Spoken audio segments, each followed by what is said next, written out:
place on this earth for me and mine for it. Work for it, ride for it, I'ma organize for it. Stay up in the night and in the morning I'ma rise for it. Heart for it, mind for it, ears for it, eyes for it. Peace and a place on this earth for me and mine for it. Hey, peace.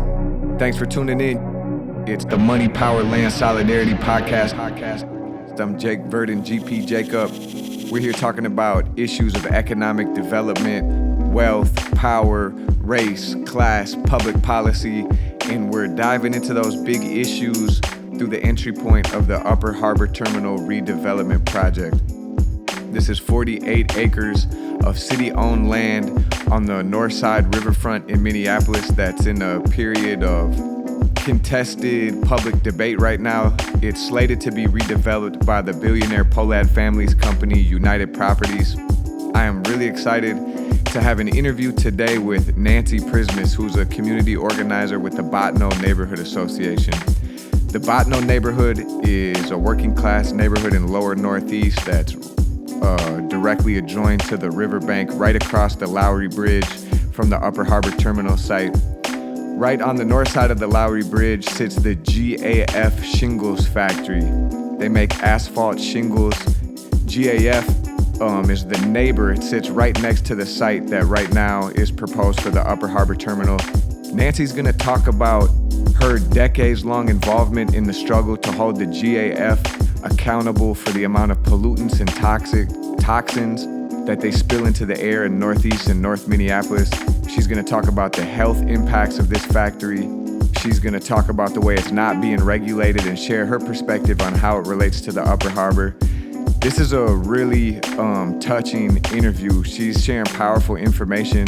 This factory has really impacted the community. I'm spent a lot of my youth in the Bottineau neighborhood. I have tons of friends and family. A lot of my life is centered there. An uncle who recently passed from cancer lived in Bottineau neighborhood for decades. So yeah, tune in. She's gonna refer to the map, but if you follow on the audio, you'll hear what she's talking about. I might do a little outro.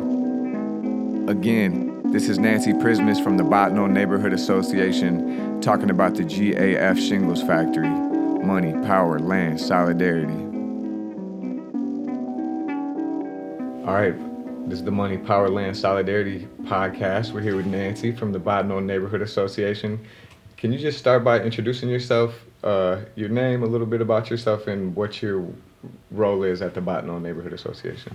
I'm a longtime Northeast resident since 1984, but I worked as a community organizer in this community prior to that. So I'm a grandma, and I've been at this community organizing and activism for many years, and I am deeply committed to the environment and making our environment better.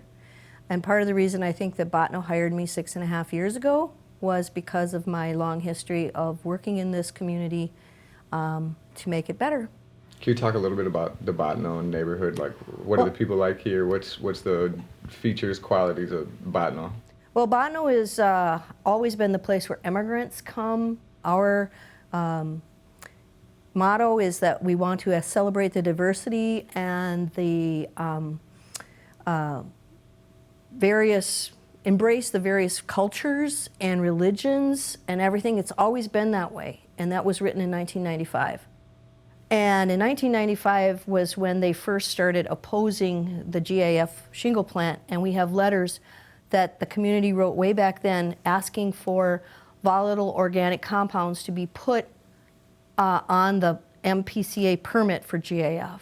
Can you tell us about the GAF Shingles Factory? Like, if someone didn't know, give us an overview. What is it? Well, the GAF shingle plant is the first shingle plant in the United States to make asphalt shingles, and it started right here on 50 North Lowry, and apparently it was sold for $1. The land was sold for $1 during the height of the Depression to this company that was going to bring jobs to North Minneapolis and Northeast Minneapolis. It's right on the Lowry Bridge. And not knowing that, asphalt shingle production was the dirtiest part of the cycle of petrochemicals, no one had any idea that it was going to be poisoning the community. They found out soon when the union employees in the plant were getting sick that there was something very bad about it. And so there was a long history of the unions being in the plant since the beginning, since 1936, to protect the workers. And so it's under heavy OSHA control. And what happens in the plant, they wear scuba gear in the plant. Otherwise, people would, if you don't wear a self-contained breathing apparatus while you're making shingles, you will die. But what comes out of that plant, it was grandfathered in. In 1992, it did not come under the EPA. 10 plants in Minnesota of various kinds, Northern Metals Recycling, GAF, and 8 other plants in northern Minnesota were brought under MPCA control only. And that was a mistake, because the EPA would have much higher standards than the MPCA does on this old plant. Owens Corning, the other shingle plant in North Minneapolis, is under the EPA, and they have a permit that's like 530 pages. GAF has a 62-page permit, and it's a far older plant, and it's far less regulated. So it's very different. If I could show you, Please. This map that we got from the Minnesota Pollution Control Agency. This is the GAF plant showing 2.5 parts per million. Those are little teeny things like the size of the point of a pin, okay? And the point of the pin, these particulates go all the way over on any given day when the plant is running, and the plant runs 365 days a year. This is Lyndale Avenue North. This is Girard. Over there is on the other side of University. This right here is University? Yeah. Mm-hmm. And this is Lowry Avenue? That's correct.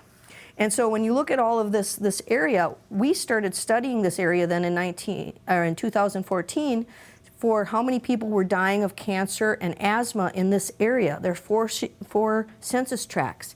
And we found 330% higher death rate for cancer and asthma in this plume than you find out in western Hennepin County in an unimpinged area in Mound. So we compared the same number of people in Mound in a clean air in Hennepin County to the dirty air in North Minneapolis and Northeast Minneapolis. And so they're dying of leukemias, they're dying of bladder cancers, they're dying of asthmas, they're dying of COPD. There are certain things that are associated with 2.5 parts per million head of a pin particles, and VOCs. VOCs are volatile organic chemicals, and volatile organic chemicals are things like formaldehyde, benzene, butadiene, and the butadiene is something that is also associated with 94. This is Highway 94. So this area is not only impacted by GAF and 94, down here's Northern Metals. And many of you, Northern Metals is owned by EMR, and that corporation puts out the heavy metals and the leads and the cadmiums and the 10 PMs. They're called 10 parts per million items, and those also affect people. But the heavy metals and things don't travel nearly as far. So while everyone concentrates on Northern Metal, the real elephant in the room is GAF. And this map was created to prove to Northern Metals that what was being tested here was not overlapping with them. So we got this kind of through the back door. And nobody realizes that in 2014, the MPCA was going to take the one monitor right here on Lowry off of this site and move it to western Minnesota. We begged the MPCA people to please keep that 909 site here. And they said, okay, but we only test once every 12 days for 12 hours. We said, for 3 months, would you just test for VOCs and for the particles once every 6 days for 24 hours? Because we believe if you just did that, you'll find it. Well, what they did is they caught Northern Metals, because Northern Metals has a much stronger permit than GAF, because they put in a new processor, that condurator to crush the cars. When they did that big upgrade, they had to do a new permit. And so they got caught on our testing of GAF. In their testing, it found that they were violating their more stringent permits. Right. Okay. GAF has a very lax permit. Because of this grandfathering in. Grandfathering. So they virtually can't break it. Wow. They have to put out 95 tons a year of VOCs to break their permit. But you're coming into amounts that are causing health concerns way under that. That's What they put out every year is 5 tons Wow. of VOCs. Tons. The other plants in the area, to give you an idea, that are considered problems, these plants all have VOCs except for Northern Metals. XL Energy puts out fewer VOCs from their plant, even when it was a coal plant, than GAF. This plant, Permafoam Tech, closed in 2013, but we went back 19 years when we did our testing for how many people were dying. We did 19 years of data. So this isn't just a little snapshot.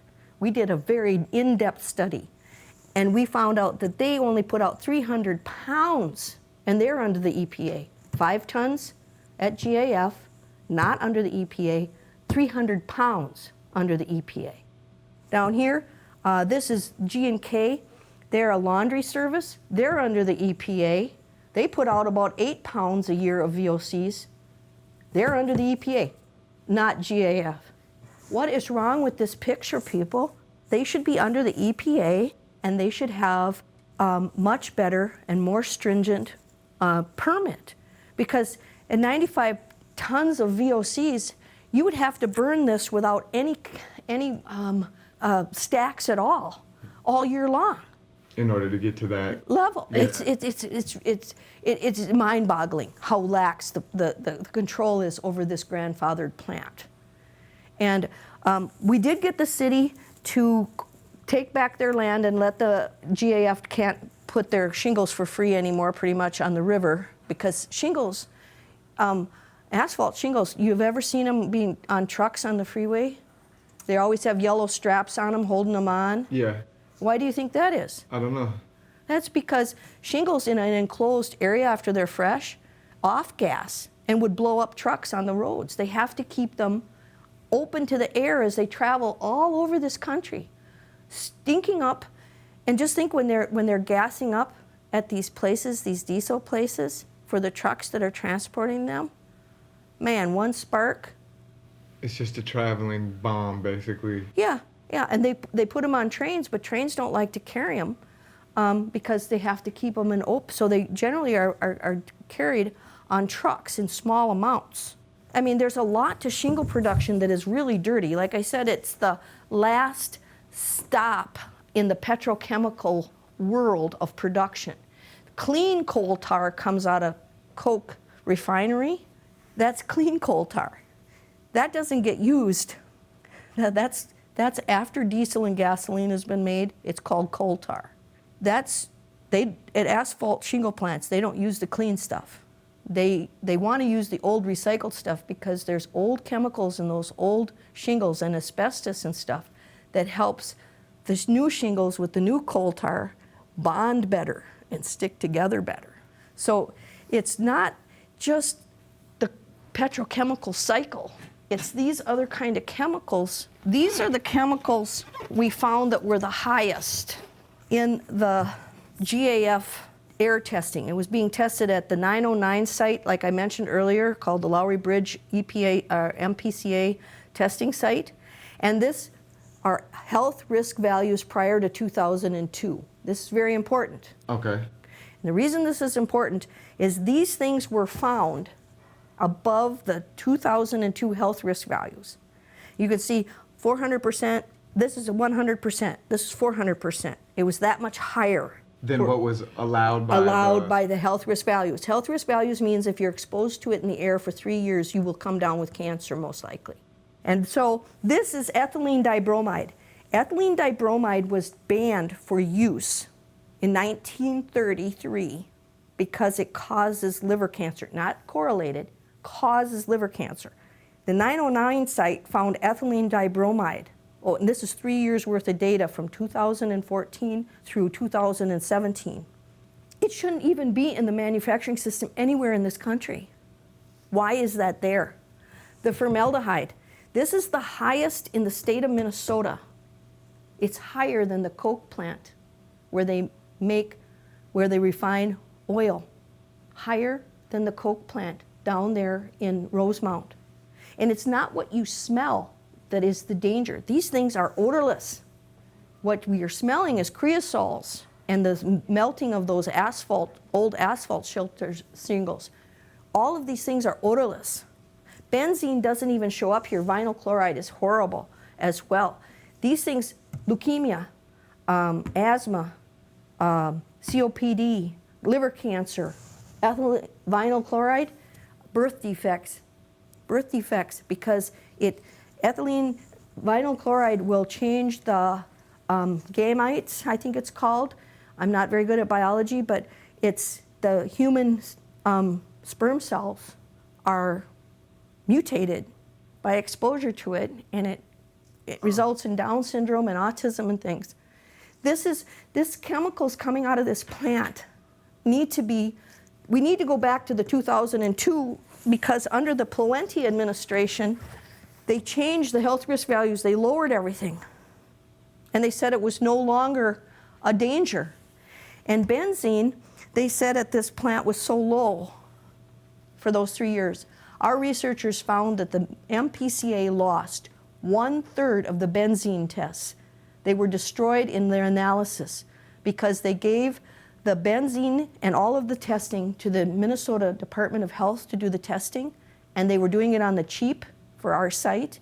Normally, this kind of testing gets sent over to Pace Analytics over by the university, and they do all the testing there, but our site, they gave it to an inside group that didn't have the proper equipment. 1/3. So I want to be clear, like, what happened was, They changed the numbers. in 2002, these studies were taken which showed that all of these chemicals were exceeding the health risk value threshold by 400%. And the response was then to not change the amount of chemicals released, but to raise the threshold for what was considered a health risk value. So all of a sudden now it looks like they're below the health risk value. Right. But the same amount of chemicals that are causing all these health problems are being released. This didn't change. The real chemicals didn't change. Just the health risk value changed. If anything, the chemicals being emitted went up. And so the total tonnage went up. And so what we're saying is that let's just use formaldehyde, for instance. Formaldehyde used to be 0.08, parts per million, whatever they have, was what they had, was a health risk value. Above that, it would cause cancer over 3 years. This new one says that formaldehyde can be at 2.0, not twice the level of danger, but more than twice the level of danger. In Canada, the formaldehyde level is 1.2. In Europe, when you try to compare it to Europe, they don't even do this. You know why they don't do it? Because you have to prove that your company is safe before you can turn it on. So you can't even, none of it is getting out there. None of it is you have to prove your company is safe before you can turn it on. People don't realize that the Clean Air Act is voluntary. Voluntary compliance, it's up to the companies to voluntarily comply with the federal act. Water Act is different. And people get confused because the Water Act is mandatory and it has real teeth. But the Clean Air Act is just a rubber-toothed dog. It can't bite. Thank you. That's so informative, really powerful. I'm hesitant to share this honestly because it's kind of personal, but my Uncle Phil just died of cancer, who owned a home in the Bottineau neighborhood for 30 years, way too young. First year out of retirement, worked at the post office after coming back from Vietnam, and died within a year after, or 2 years after retirement, but he got sick right away. We have a cluster of women in their 50s, early 50s or late 40s, who have never smoked cigarettes, who have lived in the Bottineau neighborhood or currently live here, who are getting leukemia.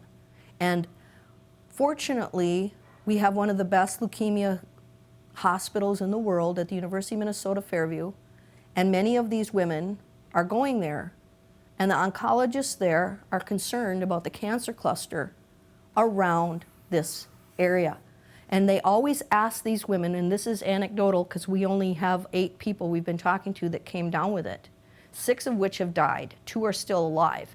1 is still in remission, still getting stem cells and everything. The leukemia in this community and the other cancers like COPD, throat cancer, and bladder cancer in men.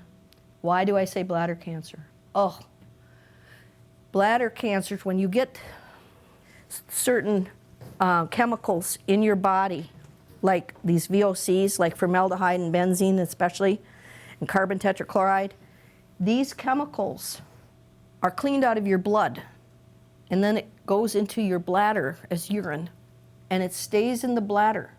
The chemicals are still there, and so then the bladder gets cancer. The bladder filters and it catches and stores in the bladder. It stores in the bladder. And so that's, when the EPA came up with all of this, there's another kind of chemical called a PA, polycyclic aromatic hydrocarbon. They're called PAs. The EPA in 2007 did a study of a shingle plant to see what PAs would do when out in the air. And they came up that PAs, a whole list of different kind of PAs, like toluene, there's a whole bunch of them that we have in our study, would cause cancer, particularly bladder cancer. PAs are even smaller than VOCs, and VOCs are smaller than 2.5 PMs, and 2.5s are smaller than the northern metal leads and cadmiums and big particles. So when you think about that, the EPA, I went and dug into that study. I wanted to see what shingle plant was worse than ours, and where would they get this? The EPA studied GAF as the example for the whole nation. So the EPA knows that this is bad. We have an insider who is in the industry, who has been helping us, who lives in the community, must remain anonymous, that is works on the other side of the business. You know, there's a whole industry of consultants that go tell the plants how to pass the tests for the MPCA and all of this, to how to keep their stacks and everything just under the limit.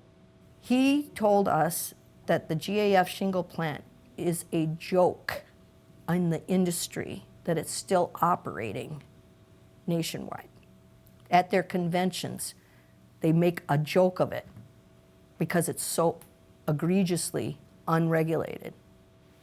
Can you talk about the various waves of community interest in the GAF? I read a little bit that in the 90s, that you mentioned that quickly, that in the 90s there was a wave of folks trying to hold GAF accountable, and I know recently y'all have been doing studies. Do you have any stories or I can give you the timeline, and I wish I had prepared one. The timeline was the Clean Air Act's 1992. Prior to that, this community had worked under the MPCA to try to get them into some kind of compliance. So they got like 10 PMs and 2.5 PMs under control. So in the MPCA is the Minnesota Pollution Control Agency. And then in 1995, they started advocating in this community. I have letters signed here from Marie Marino, who was the staff person here, and different people. That's some Northeast shit. Yeah. And so she was the signatory on that, and for 10 years they worked to get VOCs covered. They finally got them covered in 2005. All of these things, they never gave up. But, little half-time staff, little people like us, it's like, tilting at windmills. You have to keep working and working and working and not giving up. And so then in 2007, right after these things, health risk values were lowered, the Pollution Advisory Committee, the Citizen Advisory Committee that's like the Public Utilities Commission over power plants, was disbanded by the legislature. And so now there is no place for citizens to go protest as a group about a plant or any kind of thing, or it could be a hog plant out with methane. It could be, there's nowhere for citizens to go as an organized group to make an intervention. You have to just do it by little teeny complaints to the MPCA form, and you never get any response. It's like you make a complaint, it never comes back. So we did succeed in getting, in 2015, we got the last community air monitoring project money to finish out the testing we wanted done, and we added the 910 site on the MWMO, and we tried to do a 3-way cross, but then they lost all the records on the benzene and stuff, so we don't know how reliable the rest of those tests are. But we did succeed in getting the shingle storage facility closed next to the plant. We did succeed in getting, and that was last 2018, July of 2018. We did succeed in getting $500,000 worth of air testing done. I wish it had been fruitful. It's been somewhat fruitful with the formaldehyde and showing how high it is. But we haven't succeeded in what is the real thing, is that they say they want to put on this RTO. It's called a regenerative thermal oxidizer, and it's supposed to burn your way to clean air.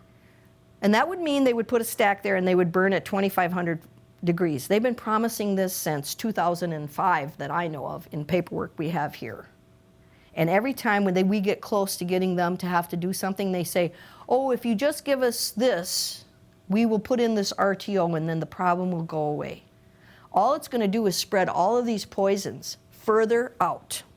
Because it just burns them higher and hotter. And they say that this oxidizer cleans the stack and does all this stuff. But that's all industry jargon. It's like a technocratic fix to try to maybe do without addressing the real issue, which is the whole toxic industry. And I know for a fact that they have told people in the industry that there is no fix for this plant. And the reason I know it is they tried to move this plant to Missouri in 2014. You can Google this. And you will see that the GAF, they were going to close this plant and move it. They are sick and tired of everybody complaining about them, and move it to Missouri in the lead belt. Okay, out in the lead belt where the deer and the antelope run. And the red state of Missouri, who was giving them tax increment financing and everything to move them down there. The DNR is who does the approval out there in the rural areas of Missouri for a shingle plant. Even a state-of-the-art, brand new shingle plant, they refused to let it do it, not because of the impact, a new one, with this thermal oxidizer and everything already built into it. They wouldn't let them come in because it was going to damage the white-tailed deer and destroy their breeding habits and all of this kind of stuff. And we've got that plant right here in the middle of our city, poisoning our people, and it's too dangerous for the lead belt of Missouri? Come on, people. We've got to do something about this. And with Bottineau now being defunded as a neighborhood, my job is going away. But I have a hope that we will keep the environmental quality of life going forward, EQL, and work with the environmental justice community on the north side, that we won't give up just because we're losing some key people's jobs that has been to do this.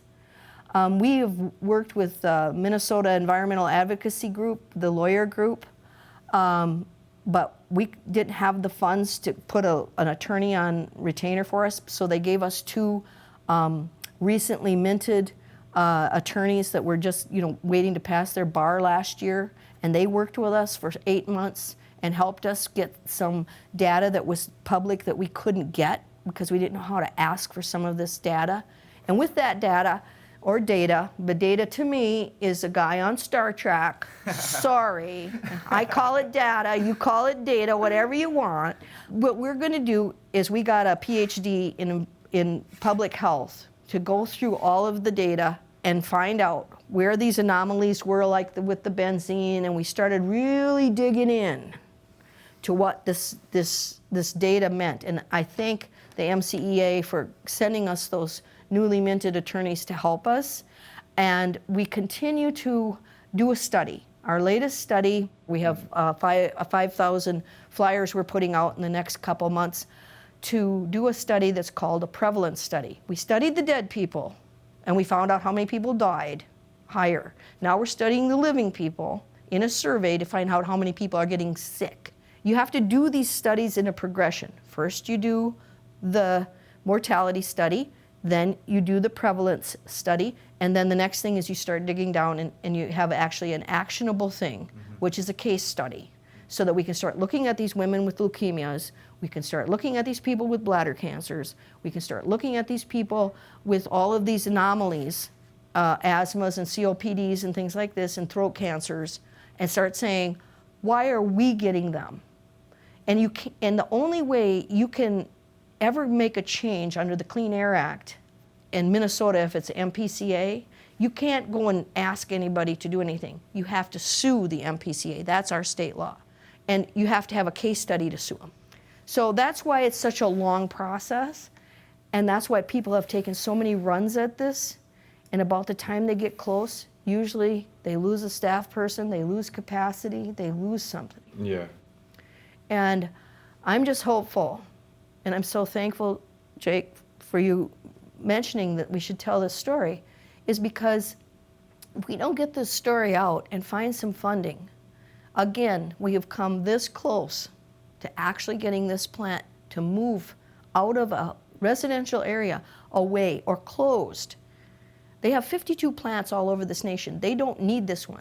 They want it for a market reason because they want to go head to head with Owens Corning. There's only 2 shingle manufacturers in the country, Owens Corning and GAF. And they don't want to give up this market share to them. This is all about the Benjamins, excuse me. That's all this is about. That property where GAF is so valuable, but it didn't get put into the Upper Harbor Terminal area. Why didn't it get put there when they're going to put an open, next to it, an open air arena for music, and they're going to bring in all these people, and they're going to be breathing, excuse me, where's the map? They're going to be breathing this stuff they can't smell.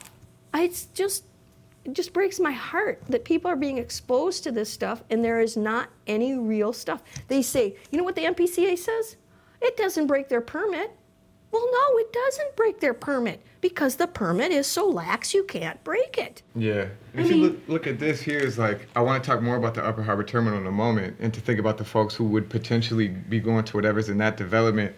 This is a park right here, a lot of families, a lot of apartment buildings around here, Marshall Terrace Park, right across the river from the, and then right here, Nancy's son and I played football here at Bottineau Park, right in the midst of this. So you got kids, elders, whole families running around. So it's like, yes, I care about the concert goers, but how about the families, the working class people have been here? There's a park over north. There's another park in a school. It's how like, about the senior high-rise on 3rd Street and oh, I mean, there's a 33-story senior high-rise in this plume. All the poor, all the working class people, and all the new families coming in here, and now our new Somali immigrants are being affected by this. They wonder why they have such a high rate of autism in their families. I'm like, I can't prove it yet that that's what it is, but the correlation is there with these chemicals. it ain't helping. And they keep saying, another thing that irritates me with the Minneapolis Public Health Department is they keep saying, well, you know, clean the lead up out of your house, don't smoke, you know, all these things. Yeah, that's true. But when you've got these kind of plants putting out tons of this stuff compared to a couple of ounces that you get exposed to in your house from cigarette smoke over a year, who's the real culprit? Yeah. I mean, who's the real culprit? People have got to start asking the right questions and then solving the right problem. I don't smoke, I don't believe in smoking, but I will tell you, I don't think cigarette smoke is responsible for a 330% higher rate of deaths over 19 years of all ages. Really? And we had for the last 10 years, they said, well, why can't you say who was smokers' families and who weren't? Well, the health statistics didn't start asking about cigarette smoking in deaths until 2007, and then it was voluntary at the coroner's office.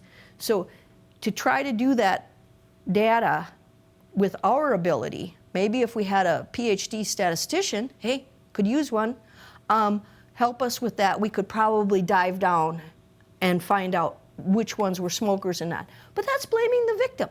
Yeah, I mean, absolutely. in the end, it's like blaming the victim. Yeah, what's it matter if you got all that on top of it? You got all, yeah, I mean, yeah. It's like, yeah, it might be that 10% of them are caused by cigarette smoking, but I'll guarantee you 90% is coming from pollution.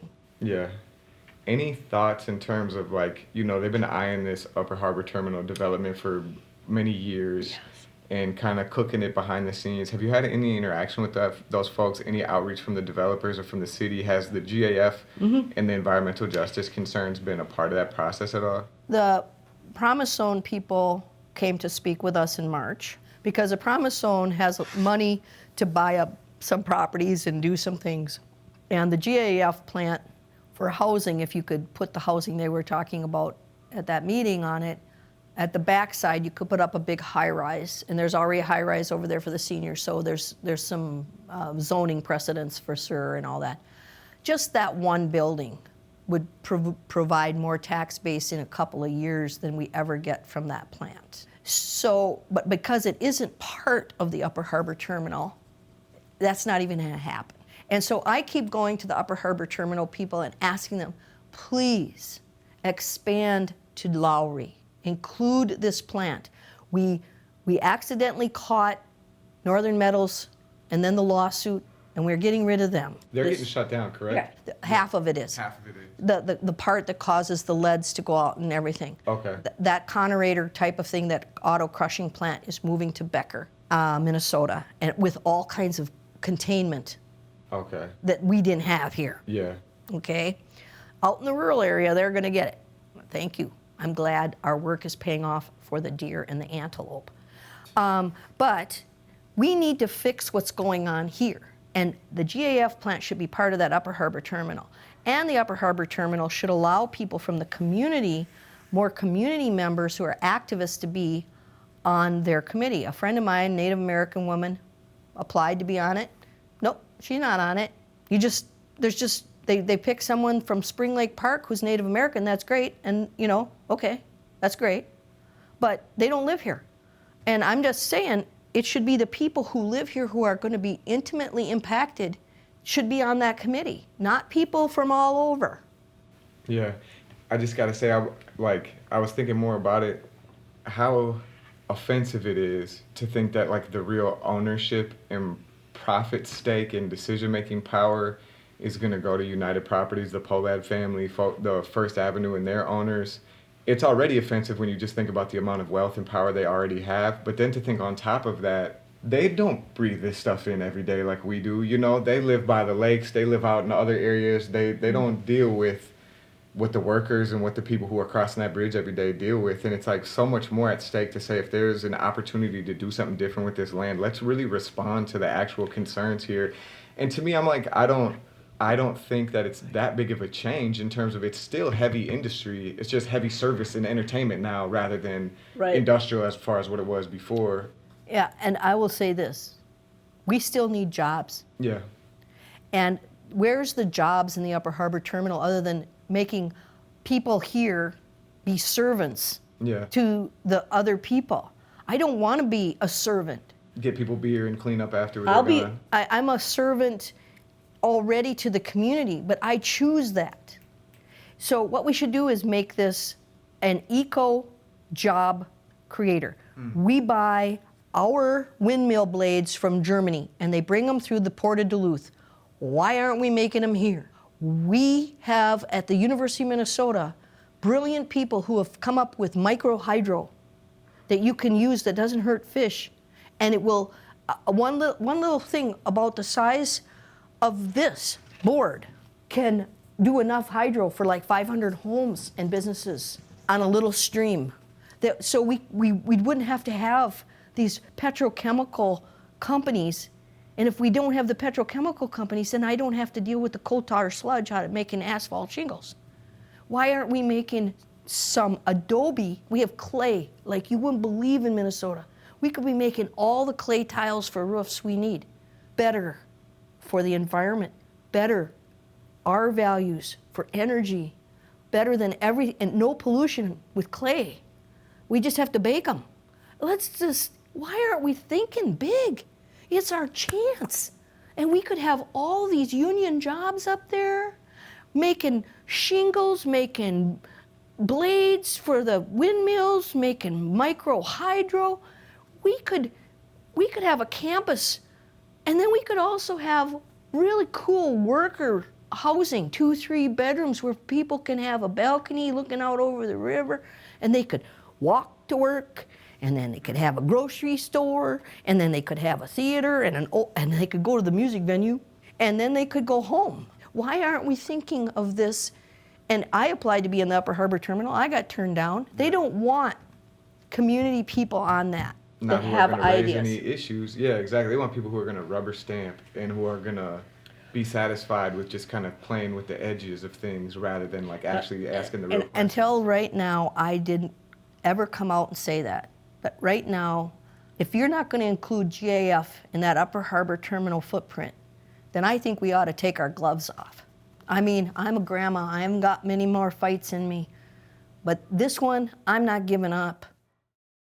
Hey, thanks again to Nancy for doing that interview. That's a really powerful set of information that a lot of us don't have. I am recording this outro the day after doing that interview, and it's really been sitting in my heart and sitting in my mind, thinking about all my friends and family who live in that area, who breathe that air. Thinking about my people over north who breathe that air, the way that connects us.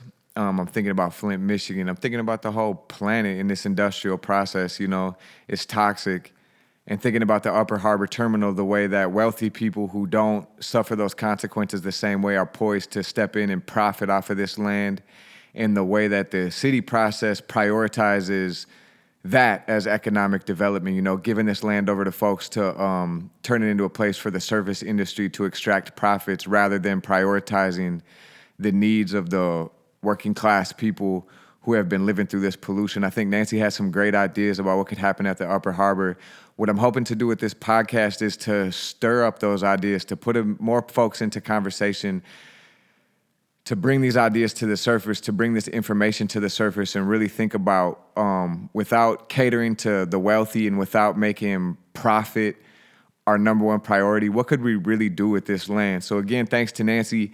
Thank you for tuning in. Please continue to support the podcast. Please continue to tune in, support on Patreon. That video or that interview, we did some video on. We also, after that, we walked out onto the Lowry Bridge and looked at the Shingles Factory itself. So we're going to release that content. Look for it. We'll be back. We're out here. Money, power, land, solidarity. We need money, land, solidarity. If you funny, stand very far away from me. We have running plans about as far as they can see to keep them crummy.